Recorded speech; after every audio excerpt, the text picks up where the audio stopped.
It's interesting, you know, you've talked about how INEC is the head of the family in this particular scenario, and how the head of the family was not present at in this particular gathering. I was also going to ask you, let me quickly tell you this. I'm not holding brief for INEC, but I think what INEC did, in fairness to them, for the first time, I give INEC credit because they knew. I'm sure they have been served, even if they were not decided, they have had that there was a case in court. And as a government agent, they know that people like us will criticize them if they not participate and say, well, but you were aware there's a case in court. Your learned colleague came here with a copy of the Electoral Act, and he quoted, I don't remember the sections now, but he said that INEC was supposed to be an observer.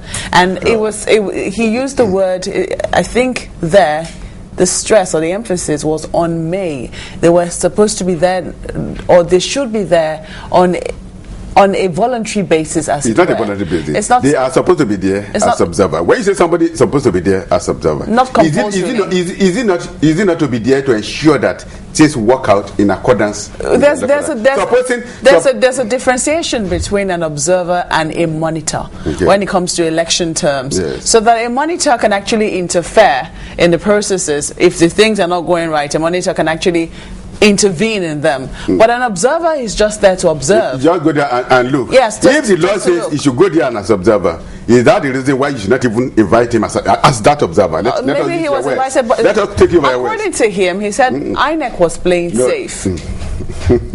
The court, he also acknowledged. I am telling you, INEC played safe because they were aware of the court proceedings. INEC were not playing safe because their roles were mainly observatory. If the law says yes, your role, you must be there as an observer, and you say you have, and then you come across processes that are in court pending, and in defiance of that, you see want to go and carry out your observatory role. It's not. In fact, at the end of the day, you will become an accomplice. But all of this that has gone down, sorry, Agbaje, all of this, some already say. Now you say INEC should have been there, and now they're not there, and you see finally the names were sent and they have the right INEC, and they have rejected according to reports reaching us. Is it a question of legitimacy of the candidate that has come up? Of course, the legitimacy of the candidate is doubly endowed in the institution, or in all fronts, legally, constitutionally, judicially. Is questionable. Let me tell you this. Why didn't INEC maybe issue some kind of if truly INEC was empowered by the Electoral Act or by law? INEC will not issue a press statement or no, I'm not talking about a press statement now. Maybe a kind of an advice to the party before the primaries. Supposing they did that and it was not carried out, there's no evidence before us now here to say that INEC did that or they did not do it. But my position is this, that you see, INEC know what they have been going through, and the level of criticism they have been subjected to by the various segments of the society lately. So they need to play safe, particularly in the situation where somebody has gone to court, whether rightly or wrongly. You must allow that judicial process to run itself out. But you cannot say because you are coming as an observer and then you, in defiance of the pending court processes, you go ahead. It is not right. I think we have left that stage. Are you also looking at the time frame? Because INEC is the same government agency that gave them a time frame within which to do the primaries and get the list over to them for the election. Are you also looking at that? Yes. The fact that the same people who said this is the timeline are now rejecting the candidate that the party has brought forth. What does that say about the time frame, the timetable they brought forth? Exactly. The time frame is supposed to be there, and then you must work towards it. But at the same time, in as much as you are being cautious of that time frame, that does not give you the right to disobey court processes as if they don't exist. It is not for you to not go to court. The court themselves are also conscious of the time frame. It's not the courts are there to take judicial notice of all laws, including the Electoral Act. It's not that the court doesn't know this. Okay. So my position is this: you see, another of court, whether rightly or wrongly made, or made outside the jurisdiction of that court, you are still duty bound as a citizen to obey that order, irrespective of whatever is contained in your Electoral Act. And secondly, you cannot go to court and argue that, my lord, I refuse to obey that order because the Electoral Act prohibits you from issuing it. That is even contemptuous of it. In other words, you are adding more insults to injury.